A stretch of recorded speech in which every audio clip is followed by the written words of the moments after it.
बिस्मिल्लाहिर्रहमानिर्रहीम। अस्सलाम वालेकुम स्टूडेंट्स। क्लास 9 केमिस्ट्री की बुक है। हमारा टॉपिक केमिकल बाउंडिंग जो है चैप्टर 4 वो टू बी कंटिन्यू था। आज इंशाल्लाह इसकी लास्ट वीडियो है। डिटेल क्वेश्चन जो है उसका क्वेश्चन नंबर 7, 8, 9।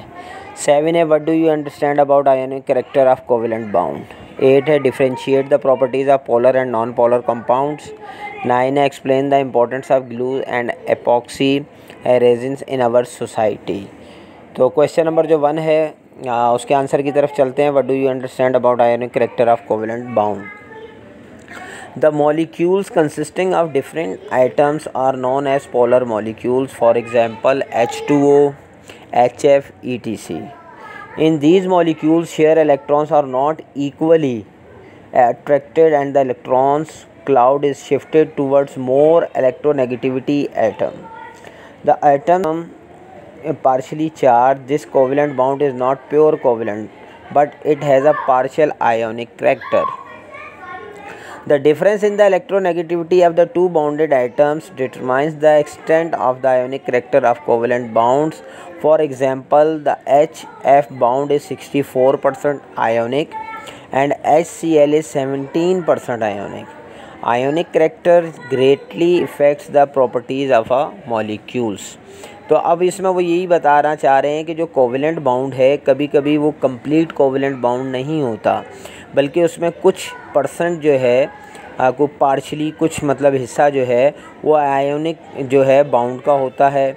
और इसमें ये जैसे आपको एक एग्जांपल दी कि जब हम HF का जो है या HCl का आपस में उनको बाउंड बनाते हैं तो उसमें 64% और 17% जो है वो आयोनिक होता है इसमें। तो यानी ये जो है कंप्लीट जो है वो कोवेलेंट बाउंड नहीं होता। तो इसमें ये जो है आपको आंसर में आपने लिखना है। उसके बाद क्वेश्चन नंबर जो 8 है differentiate the properties of polar and non polar compounds. ये आपकी बुक में ही मौजूद है पेज नंबर 87 पर। Polar and non polar compounds लिखा हुआ है, नीचे दिया हुआ है polar and non polar both compounds differ in properties. तो अब उनको जो है ज़ाहिर हमने प्रॉपर्टीज़ को डिफरेंशिएट करना है। तो यहाँ दिया हुआ है non polar covalent compounds are generally insoluble in water while polar covalent compounds are soluble in water. आप इसको अलग अलग करके 2 कॉलम बनाकर भी लिख सकते हैं। सेकेंड है non polar covalent compounds do not conduct electricity in the solids, molten or aqueous solution, but polar covalent compounds usually conduct electricity due to the formation of ions with water. Third, non-polar covalent compounds are soluble in non-polar solvent like petrol, benzene, etc., while polar covalent compounds insoluble in non-polar solvent.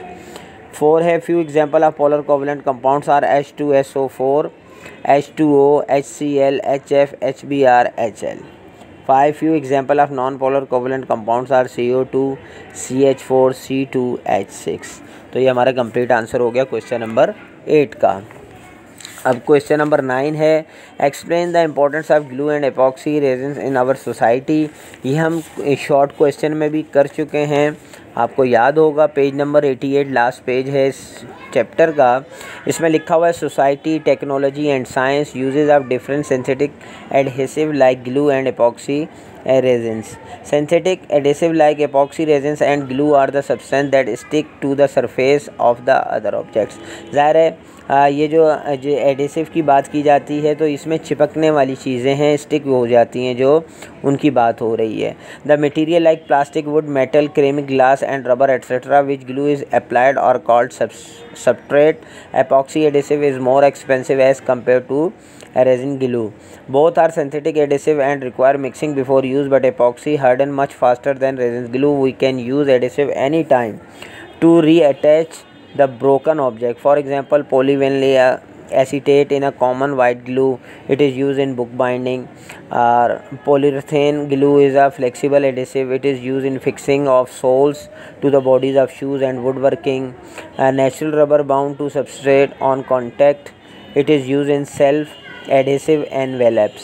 Conductive adhesive is commonly used in electronic to repair equipment. Amino resins are water soluble adhesive. They are used in bounding of layer in polywood. Epoxy glue contain epoxy. It is formed Strong bonds with glass, plastic, polywood, laminated board and ceramic. Another use of epoxy resins is decorate flooring applications. Commonly epoxy resins are used where water resistance is required. Bridges, dams, power station are also coated with epoxy resins. Explain how aircrafts, car, trucks and boats parts are partially held together with epoxy adhesive. अब ये आपने explain how ये question की तरह है, आपने इसको नहीं लिखना बल्कि जो last पैरा है वो ज़रूर लिखना है. The excellent adhesive properties of epoxy resins are due to the attractive forces between the epoxy resins and the surface of the substrate. One of the most common use of epoxy resins is for adhesive purpose. For that purpose, epoxy resins is used in the construction of vehicles, trucks, boats and aircraft. Its drying time is 6 to 30 minutes hardly. सूखने में इसको इतना time लगता है. तो ये जो है मतलब आपको एपॉक्सी आम घर में इस्तेमाल होने वाली चीज़ें चिपकाने के लिए ग्लू हो गया, तो ये इसके बारे में जो है ये बताया गया. तो आज ये जो हमारा चैप्टर है ये कंप्लीट हो गया है. अब नेक्स्ट जो है चैप्टर में 5 करूं या आपको इस चैप्टर की जो है टेस्ट योर सेल्फ की जो एक्सरसाइज हैं वो पहले करके दूं, तो ये आप मुझे बताइएगा कि क्या करना है, तो फिर इंशाल्लाह उसकी वीडियो बनाऊंगा. आई होप कि बहुत इजी थी ये वीडियो. तो 3 क्वेश्चन थे जो मतलब थ्योरेटिकली थे और आपको समझ आ गए होंगे. इंशाल्लाह नेक्स्ट वीडियो में मिलते हैं. जब तक के लिए इजाज़त दीजिए. अल्लाह हाफ़िज़.